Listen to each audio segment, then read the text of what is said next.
ಕರ್ತನಲ್ಲಿ ಪ್ರೀತಿಯುಳ್ಳ ದೇವಜನರೇ, ಈ ಒಂದು ಸಮಯದಲ್ಲಿ ನಮ್ಮ ದೇಹದ ಯಾವ ಅಂಗವು ಎಲ್ಲದಕ್ಕಿಂತಲೂ ವಂಚಕ ಎಂಬುದಾಗಿ ದೇವರ ವಾಕ್ಯದ ಮುಖಾಂತರವಾಗಿ ನೋಡಿಕೊಳ್ಳೋಣ. ಯೆರೆಮೀಯನ ಪ್ರವಾದನೆಯ ಗ್ರಂಥ 17ನೇ ಅಧ್ಯಾಯ 9ನೇ ವಚನದಲ್ಲಿ ಸುಂದರವಾಗಿ ಬರೆಯಲ್ಪಟ್ಟಿದೆ.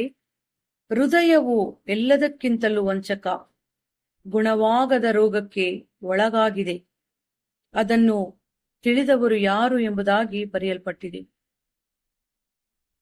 ಹೌದು ಪ್ರಿಯರೇ, ನಮ್ಮ ದೇಹದಲ್ಲಿರುವಂತ ಅನೇಕ ಅಂಗಗಳು ಸಹ ವಂಚಕವಾಗಿರಬಹುದು.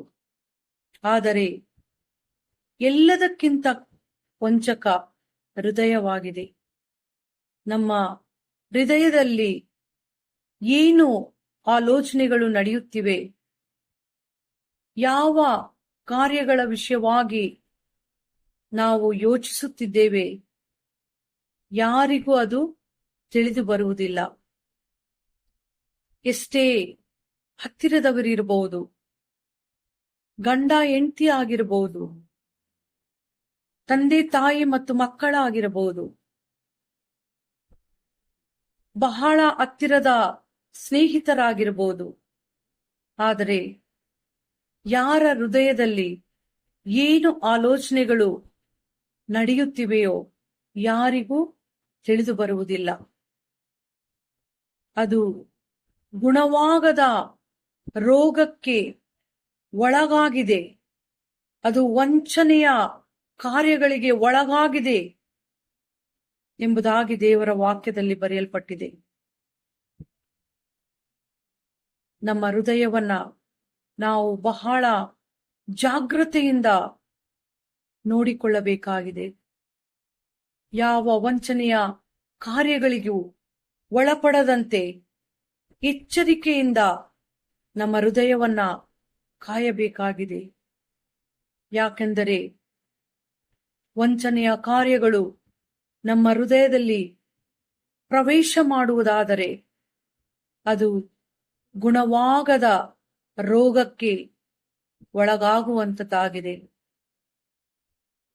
ಎಷ್ಟೋ ಕಾಯಿಲೆಗಳುಂಟು, ಅದಕ್ಕೆ ಚಿಕಿತ್ಸೆ ಉಂಟು.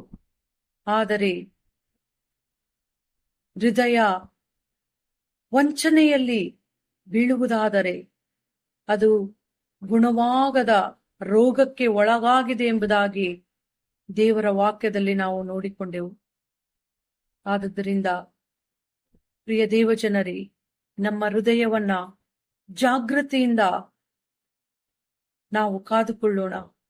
ನಮ್ಮ ಹೃದಯದಲ್ಲಿ ದೇವರ ವಾಕ್ಯಗಳು, ದೇವ ವಿಷಯವಾದ ಆಲೋಚನೆಗಳು, ಒಳ್ಳೆ ವಿಷಯಗಳು ತುಂಬಿಕೊಂಡು ಆತನಿಗಾಗಿ ನಾವು ಜೀವಿಸುವ ಹಾಗೆ ನಾವು ಪ್ರಯತ್ನಿಸೋಣ.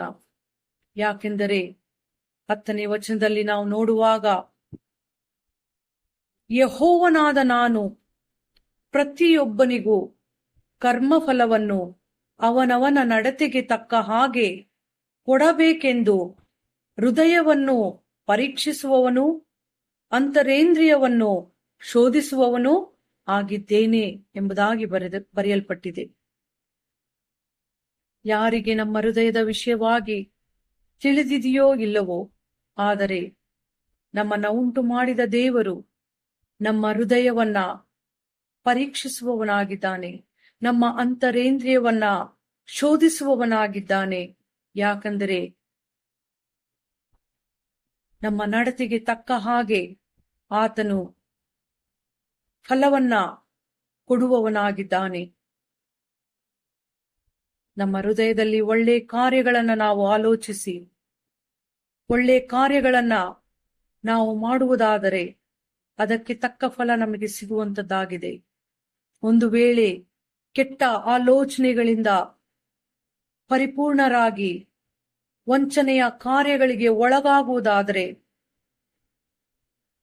ಆ ಕಾರ್ಯಗಳಿಂದ ನಮಗೆ ಸಿಗುವಂತ ಫಲ ನಮಗೆ ದೇವರಿಂದ ಸಿಗುವಂತದ್ದಾಗಿದೆ. ಪ್ರಿಯ ದೇವಜನರೇ, ನಮ್ಮ ಹೃದಯವನ್ನ ಬಹು ಜಾಗ್ರತೆಯಿಂದ ನಾವು ಕಾದುಕೊಳ್ಳೋಣ. ನಮ್ಮ ಹೃದಯದಲ್ಲಿ ವಂಚನೆಯ ಮಾತುಗಳಿಗೆ, ವಂಚನೆಯ ಕಾರ್ಯಗಳಿಗೆ ಅವಕಾಶ ಕೊಡದಂತೆ ಒಳ್ಳೆತನದಿಂದ ಪರಿಪೂರ್ಣರಾಗಿ ಒಳ್ಳೆ ಫಲವನ್ನ ನಮ್ಮ ದೇವರಿಂದ ನಾವು ಪಡೆದುಕೊಳ್ಳುವ ಹಾಗೆ ದೇವರು ತಾನೇ ನಮಗೆ ಸಹಾಯ ನೀಡಲಿ. ದೇವರು ಈ ವಾಕ್ಯವನ್ನ ನಮ್ಮ ಆತ್ಮೀಯ ಜೀವಿತದ ಲಾಭಕ್ಕಾಗಿ ಆಶೀರ್ವಾದ ಮಾಡಲಿ. ಆಮೇನ್.